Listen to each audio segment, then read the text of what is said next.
All right, now that we've gone through the in general for prisms, we want to do a similar thing for these shapes. Hey, these shapes look pretty similar to something you've seen before, hopefully.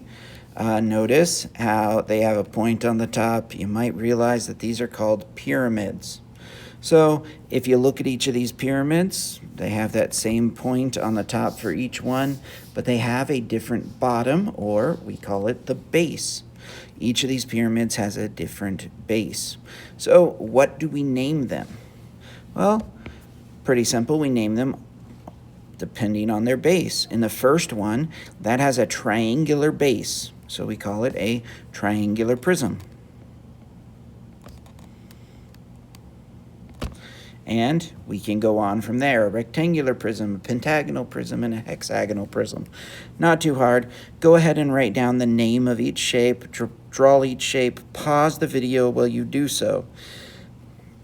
Once you're done with that, go ahead and get the number of faces, edges, and vertices of each shape.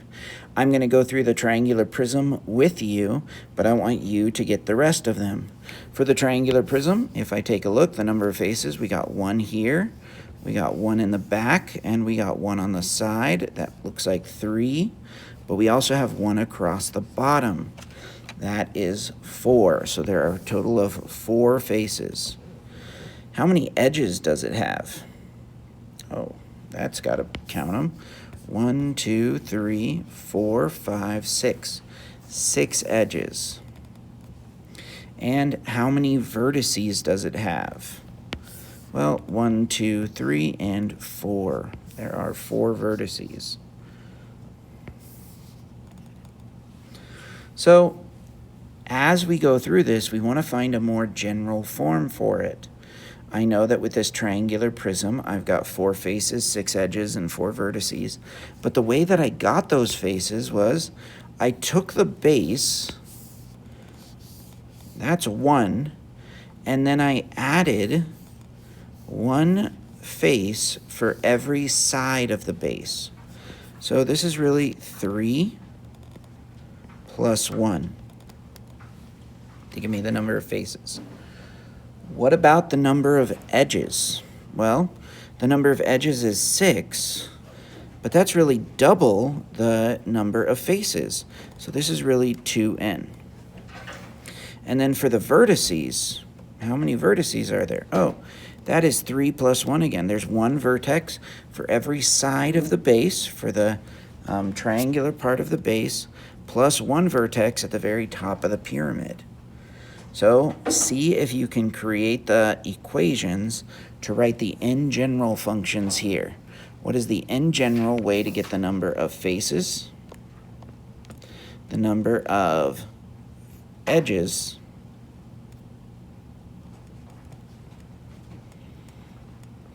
and the number of vertices? Okay, faces, edges, and vertices. See if you can find out each of those with each of these different, I put prism down here, but pyramid. P-Y-R-A-M-I-D, pyramid. Okay, so we've got our triangular pyramid, and we've got the other ones. Now, I'm going to do one quick thing just to make this a bit more compact. I'm going to take everything here, try to move it up a little bit so you have a little bit more room. Remember, you want to do the other shapes as well. We've got the triangular pyramid. We also want to do the rectangular pyramid, the pentagonal pyramid, and the hexagonal pyramid. So 4 pyramids.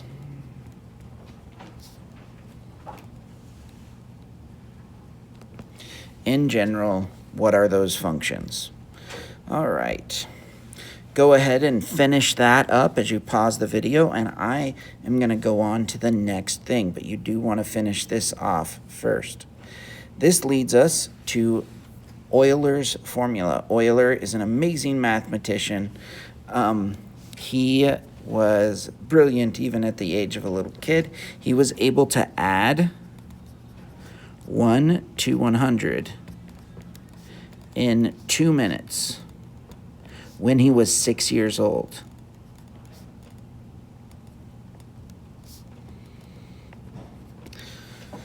See if you can do that. Pause the video for a second. Be like, how can I add the numbers 1 to 100 really quickly?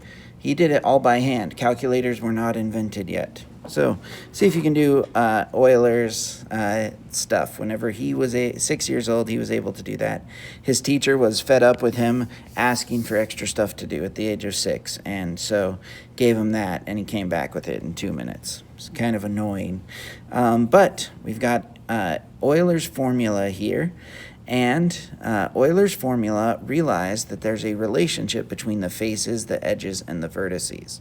And you might have started to notice that there is something between those. Let's take a look here at these faces and edges and vertices of this one. If I take a look at the number of edges, there's always a lot more edges than there are faces and vertices. If I look at those edges, that's 3n.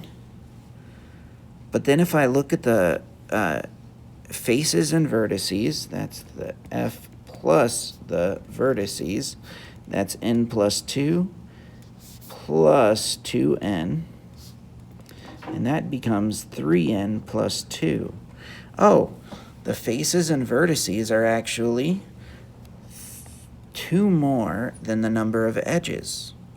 Okay, f plus v is equal to, and let me write that out a little clearer, 3n plus 2 is equal to the edges plus 2.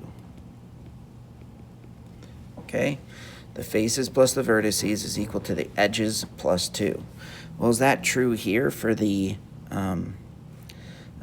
pyramids? And if we look, 4 plus 4 is 8, which is 2 more than 6. It definitely looks true. And if you got the general functions for this, in general, you should have realized that this is n plus 1 for the number of faces, n plus 1 for the number of vertices, and this is 2n. Sorry, put n plus 2. N plus 1 for the number of vertices. So that should be, looking at this, the faces plus the vertices are equal to n plus 1 plus n plus 1, which is 2n plus 2. And if we look at the edges, that's 2n. That's edges plus 2. So he looked at this and realized that the faces plus the vertices are always equal to the number of edges plus 2. So let's go ahead and write that out.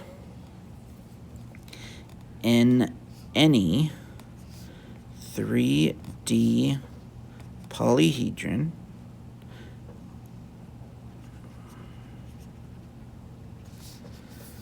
the number, the faces, and vertices sum to 2 more than the edges.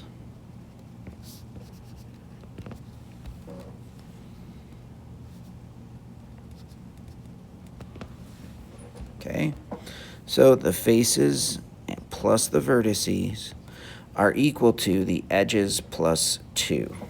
That is Euler's formula. Really useful formula to be able to solve problems. So let's go ahead and take a look at a polyhedron, and I have to add a detail to this right here. This is a regular polyhedron. You guys have seen regular polyhedrons quite a bit. Ooh. Okay, a regular polyhedron is a 3-dimensional shape where every face is its own 2-dimensional polygon. A good example of this is a soccer ball. Every face of a soccer ball is a hexagon. So, thinking about that, if I have any polyhedron, that could be a pyramid, it could be a prism, it could be a regular polyhedron. If I've got any one of those, it's going to follow Leonard Euler's formula. So let's go ahead and just think about a polyhedron. Let's start with the basic one, a cube. So think about the number of faces the number of edges, and the number of vertices. Okay, how many faces, how many edges, and how many vertices does a cube have? Now, we've kind of been through this before. Hopefully you look at it from up above, but there are 6 faces, there are a total of 12 edges, and there are a total of 8 vertices. Okay, looking at that, 6 plus 8 is equal to 12 plus 2. So it definitely works out. I'm able to get the number of faces, or the number of edges plus 2 by just summing the faces and the vertices. But this leads me to realize that I can do some other things. I can determine, without even looking at a shape, if the shape is a polyhedron, if it can be made. Okay, so let's think about one of those shapes. Suppose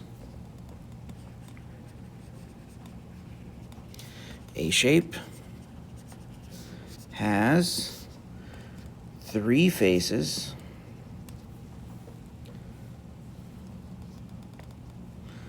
and 2 vertices.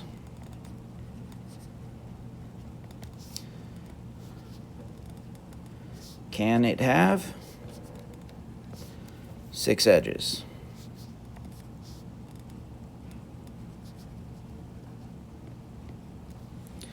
And the answer to this is, 3 plus 2 is 5. If it's got 6 edges, it's got to have 8 as the sum of those 2 faces and vertices.